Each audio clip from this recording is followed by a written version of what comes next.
Welcome to the Programming Lions podcast. Today, we have the pleasure of hosting Dr. Larry Waldman. He is a clinical psychologist with over 50 years in the field. He is also a speaker, a consultant, and an author of 7 books. Today, we're going to talk about relationships, kids, parenting, and we're going to talk about trends over the many decades that he's seen, and he has seen a lot. So get ready. Let's go.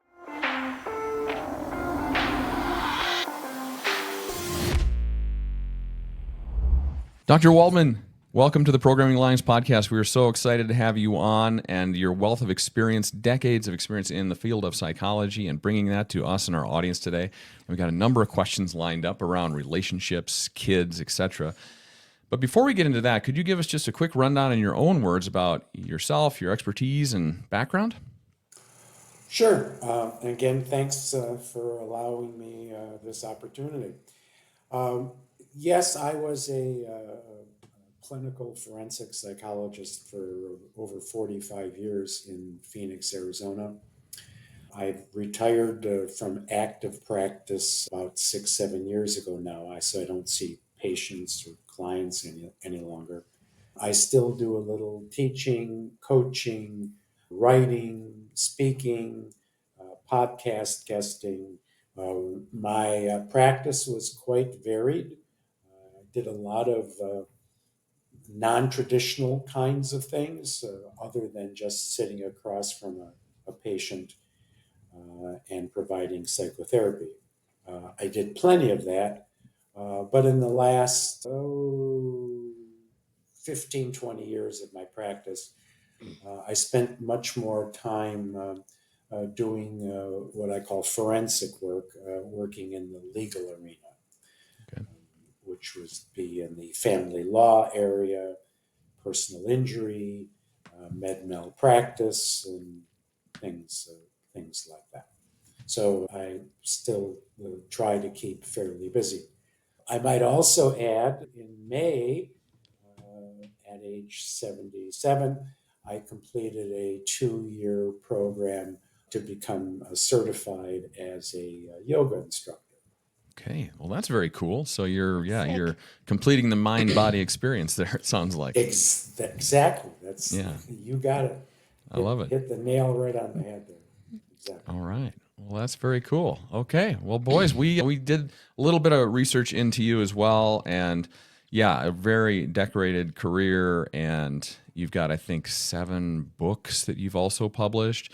Right. Most of our questions will probably revolve around relationships and kids. So let's get started, boys. So our first question is going to be, in the field of phycology, what are the main methods do you think that are most effective? That's an interesting question. It's a good one.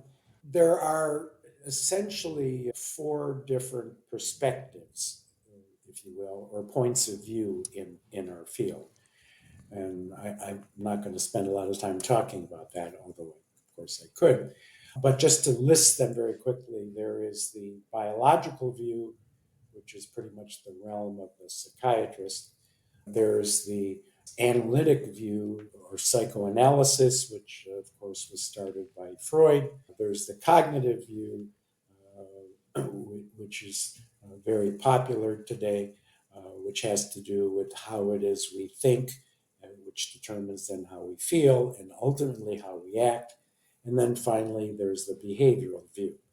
So there's 4 different perspectives. And there's an old saying in this business that therapists tend to provide the type of psychotherapy that fits their own personality. So many people don't realize this when they enter psychotherapy, that what kind of therapy they're going to get many times is pretty much what the therapist is most comfortable with. Ideally, of course, what we try to do is to match the kind of therapy with the patient, with the client. So someone who's very well trained in all 4 of these areas that I just mentioned would hopefully pick the one that's best. Now, when it comes to parenting, for instance, teaching parents or helping parents manage their kids' behavior, I'm very much a fan of the behavioral perspective. Mm. That is, being very conscious or being very aware of what the child is learning. Mhm. That's Mhm. what I basically teach parents to do. If one is seeking therapy, how do they go about making sure they find the right avenue and they vet to make sure that they're actually getting proper help? I suspect that there's a lot of therapy out there that has mixed results with people, but how does one know that they're getting the right amount of help when they go and seek help? Well, it's a great question. It is a bit of a problem, but I think the best thing to do is to get a good referral from someone that you trust. Hmm. For example, your general practitioner, your GP. Hmm. Typically, he or she has had experience in referring patients, to some therapist and so forth, with decent results. So you could be pretty reliant on that kind of referral. Possibly asking some of your friends or relatives if they've had a good experience with a therapist and so on. Also, many state associations, like in Arizona, where we're, we're both from here, has the Arizona Psychological Association, and they have a referral service. Mm. So you can call in and and speak to somebody with the association, and they can refer someone who would be appropriate for you. Mm. Someone skilled in that area, in living or not living, but working in that area, so you're not having to drive totally across town and things like that. So those are, I think, the best ways to go about it. So you've been in psychology for 52 years. And wow, what are some of the most common challenges you see in relationships and children? Well, I spent lots of time in two areas as far as psychotherapy is concerned, and that is, of course, parenting, helping parents learn to manage their child's behavior. Anyone can become a parent, basically. It's always been ironic for me that to drive a car, for instance, you got to take a test, you got to read a manual, and so on. But to raise a human being, you just become one. You know. And truth be told, the vast majority of parents are pretty much doing this most important thing of raising a healthy human being essentially by the seat of their pants. Hmm. Every day is a new day. There's no consistency, and so forth. And so, what I try to do is to teach parents, if you will, the science of parenting. There's lots of research on this topic, and so on. I have actually three books that relate to it. Who's Raising Whom, Hmm. Coping with Your Adolescent, and Love Your Child More Than You Hate Your Ex are all related. Yes, right. Are all related, to parenting. Hmm. In addition to that, besides, of course, this very important job of like raising a human being, which is, like I said, one of the most important things I think most adults are going to do, is of course having a solid relationship with somebody else. Hmm.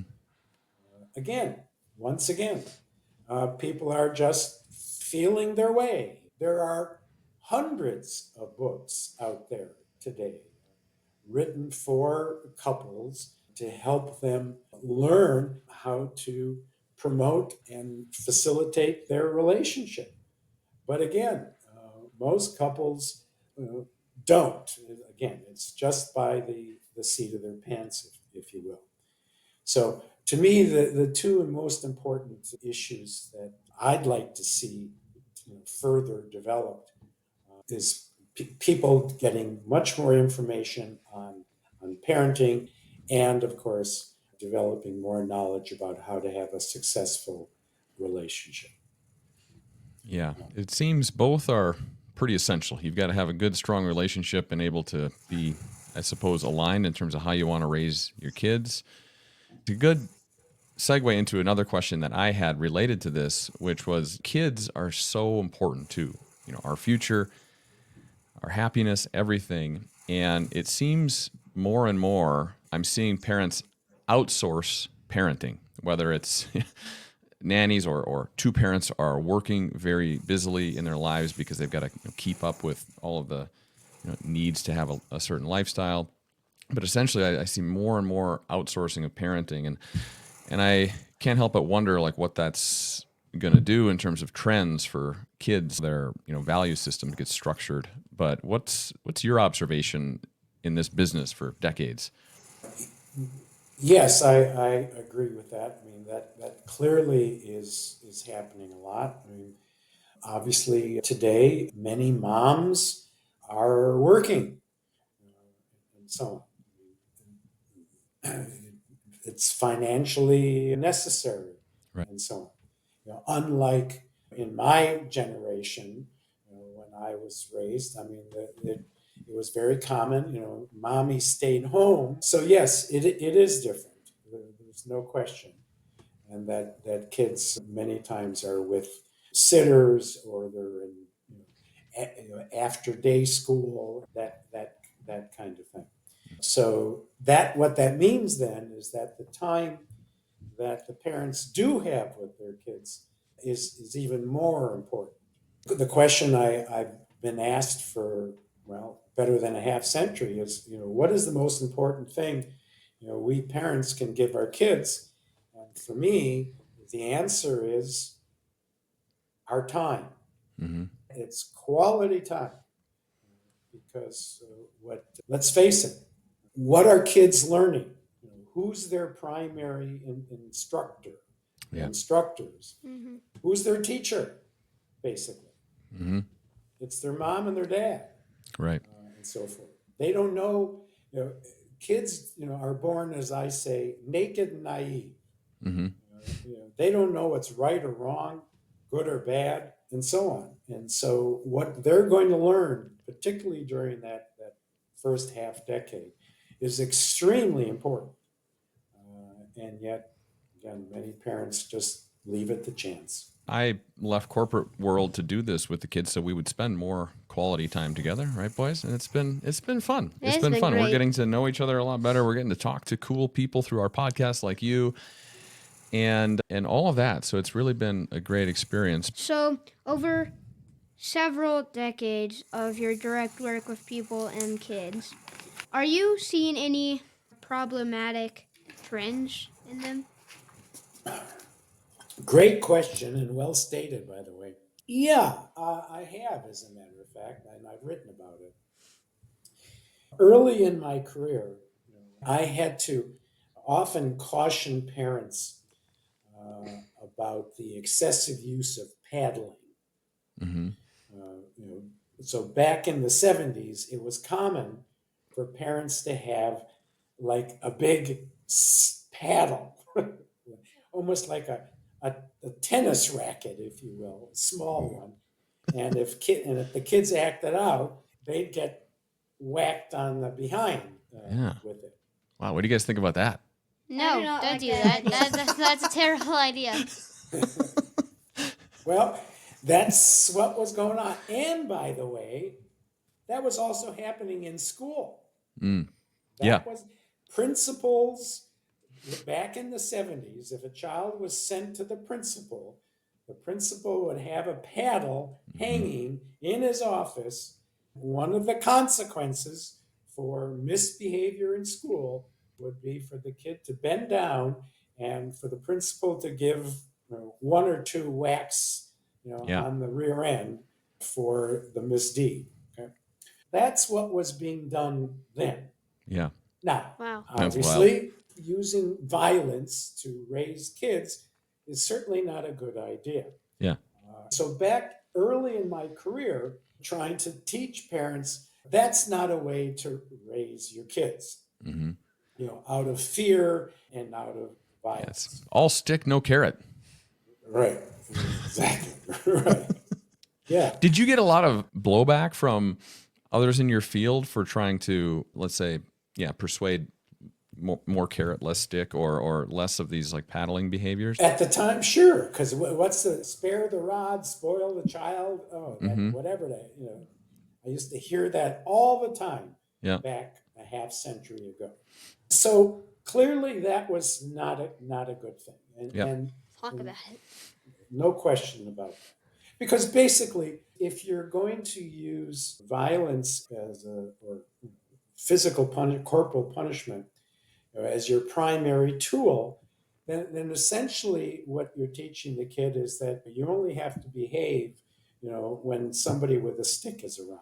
Mm-hmm. Interestingly, there's been many, many studies done of people in prison, and it's no surprise to me that the majority of them report that as children, they were punished, Physically. corporally. Yeah. Yeah. So much for how effective that is. Yeah. Wow. Today, we've gone full circle. In fact, what I'm seeing today now is that, there's certainly very much less paddling or physical stuff going on, which is a good thing. Yeah. But what is happening, to my chagrin, is that parents are not dealing with inappropriate behavior at all. Yes. They're not consequenting the inappropriate behavior. These are essentially habit-forming behavioral loops, right? Where you get either positive or negative reinforcement around certain behaviors. And I'm not a habit expert, but seems pretty obvious, yes, that would be the right path to take. But so many parents aren't doing that. It's wild. Exactly. Like I said, it's full circle. We've gone from paddling to basically ignoring significant inappropriate behavior. Yeah. And we can't. Yeah. Kids need to learn. I mean, obviously, we want to catch them being good when they're doing something appropriate and so forth. We want to reinforce that to let them know, what they're doing. Be specific about what you're reinforcing and so on. Mm-hmm. To obviously reward kids for behaving well. But by the same token, there needs to be a consequence for significant inappropriate behavior, like being violent to another child, Right. like breaking a hard and fast rule, for instance. Right? When the child strictly disobeys a rule purposely, there needs to be a consequence. Again, not paddling, no, maybe some time in their room, maybe a loss of a privilege, Right. something like that. Sanctions. I call it sanctions in our house. Yep, that's go. what they do. Yeah. Well, all right, yeah. It's fine. No screens for a week. No. I guess that's one of the benefits of social media, iPads, gaming. They work as great tools for reinforcing good behaviors, I guess. So If you're into those kinds of things, yeah. Yeah. And by the same token, of course, restricting access to it could serve as a consequence. If Exactly, that's yeah. what you choose. Yeah, sure.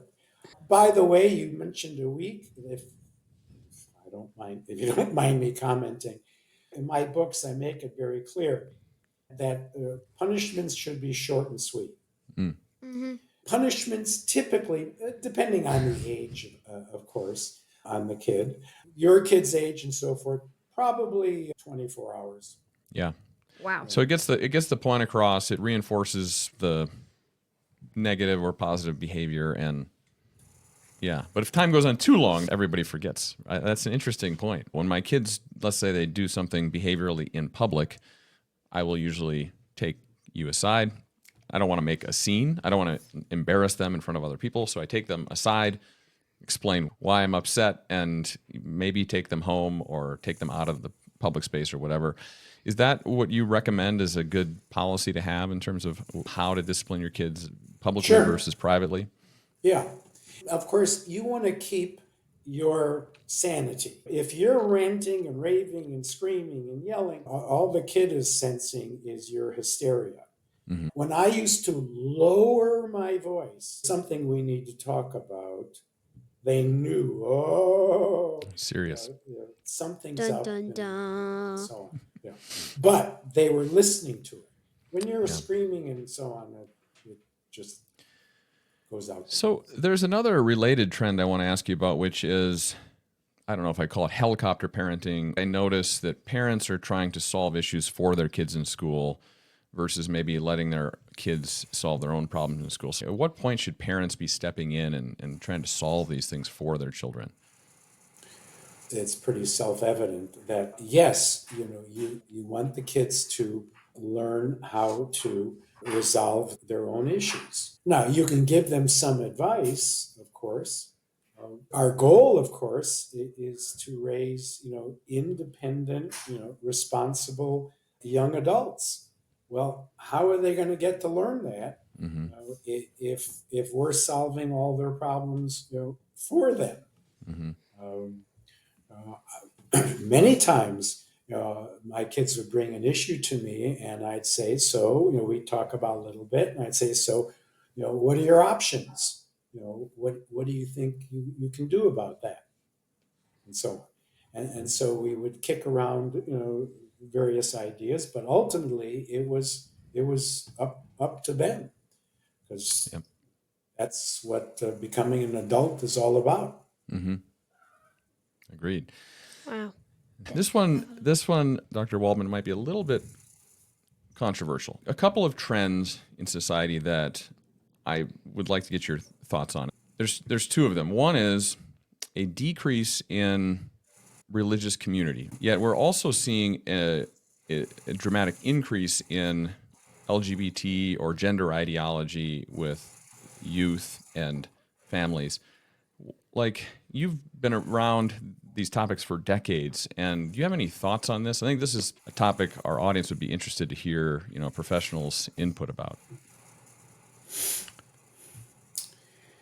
With respect to the first one, I try to really separate theology from psychotherapy. Mm-hmm. Obviously, we have different perspectives. I think it's up to the parents again to set the stage. Mm-hmm. Kids are going to model us. Yeah. There's no question about that. Research shows that the vast majority of kids become adults, and they vote the same way their parents do. We have a lot of influence. Mm-hmm. And the same thing goes as far as religion is concerned. Mm-hmm. If it's important to the parents, then it should be important to the kids. Basically share a value system that passes on. Exactly. But on the other hand, I've had lots of cases where people come to me after going to a religiously oriented therapist. Mm-hmm. Frankly, I might get in trouble by saying this, but I'm going to say it anyhow. Going to a priest for marital counseling issues is probably not a great idea. Mm-hmm.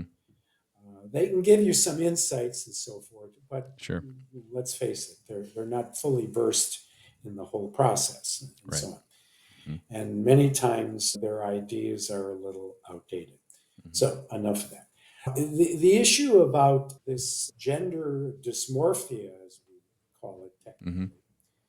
yeah, it's really interesting. I've read a little bit about that. In fact, an article I saw not too long ago is that there's an 800% increase in this Right. current generation of this problem than there was ever before. Right. Now, to some degree, of course, some of this is due to the fact that there was this problem earlier, Mm-hmm. but in previous generations, coming out, Wasn't as accepted. Yeah. not at all. Right. Okay? So you stayed in the closet because you Yep. could be in danger Sure. by announcing what you are.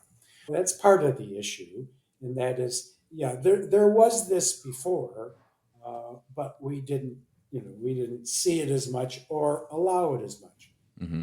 At the same time, I do believe it's becoming just a little more fashionable. Yeah.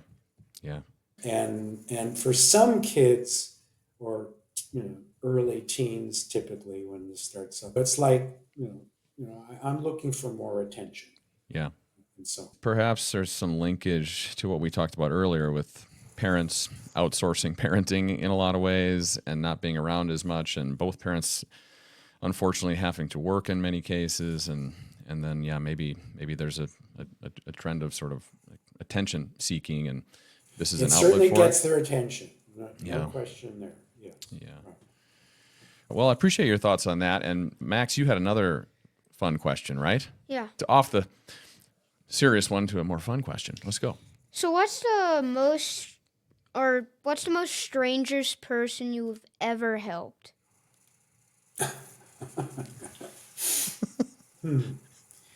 You've probably seen a lot of really strange stuff, right?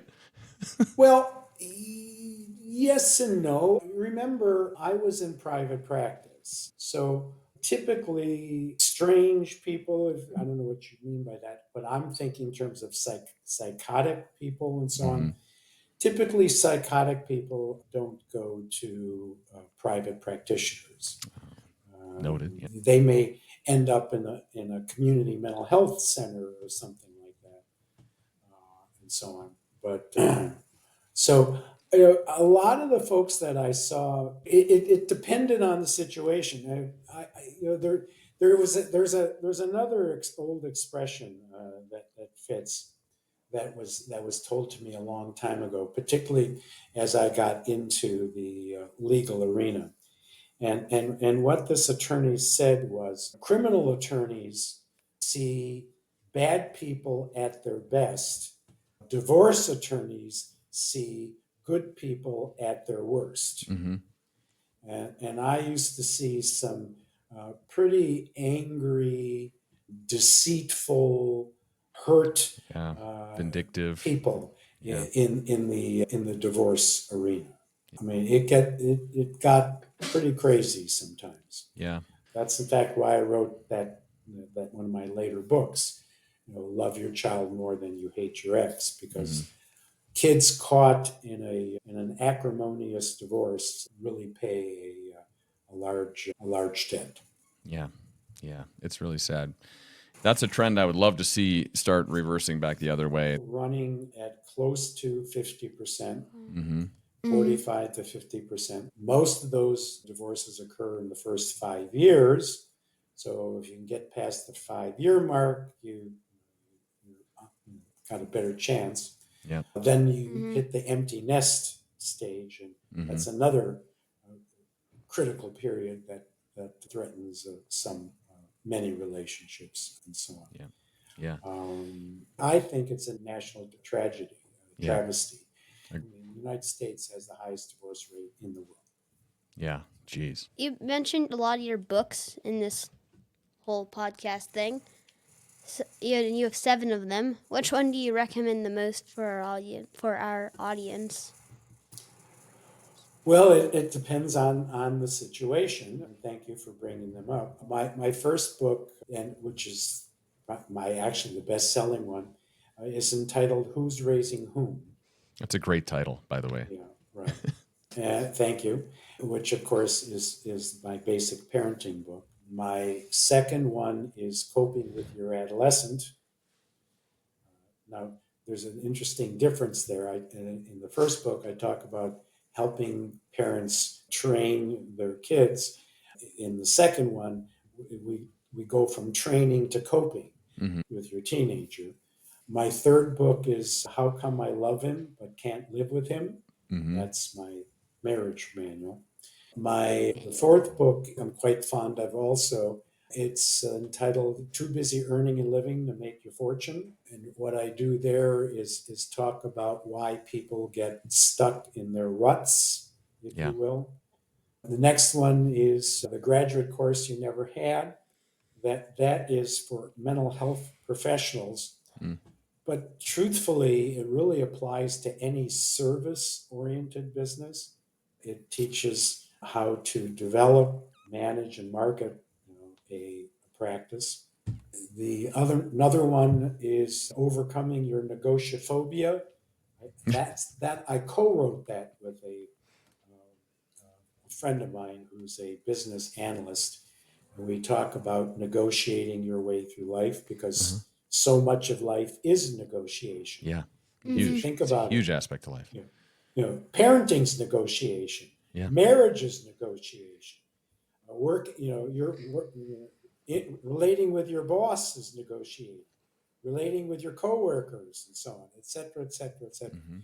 So that book, and then of course the book I have referenced now twice, Love Your Child More Than You Hate Your Ex, Mhm. and the book that actually is out just now, as a matter of fact, is entitled Silver Sex: Okay. Insights into Senior Sexuality. Oh, wow. Okay. Well, we got a little something for everybody here. It sounds like so. For new parents, parents of adolescents, people struggling maybe in their relationships, all the way up to silver. Silver sex. Yeah, why not? Right. So, all right. Well, that's great. We'll definitely drop links into the description of the podcast for anybody that wants to check that out. These sounds like some great resources. And then also we'll have Dr. Waldman's Facebook page in there so you can go there and engage and ask questions as well.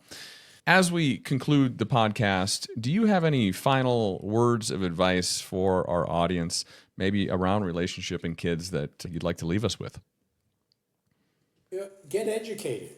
There's plenty of material out there. I mean, obviously, I've made a career of providing that information, but there are others, and so on. Raising a human being and having a lifetime relationship are the two most important things. So Yeah. we need to pay more attention to it. Okay. Good advice. Good advice. Okay. Well, thank you so much for coming on the show. Your expertise, I think, will resonate greatly with our audience, and we'll drop all of these great resources in there, and we hope that this can really help some people. So thanks so much for coming on and spending time with us. Well, thank you. I enjoyed it. This is the first time I've been interviewed by two sharp youngsters here, and I thank you for the opportunity. Thank you for coming on. Thanks for coming on. If you enjoyed this content, please hit that subscribe button, like, share. Until next time.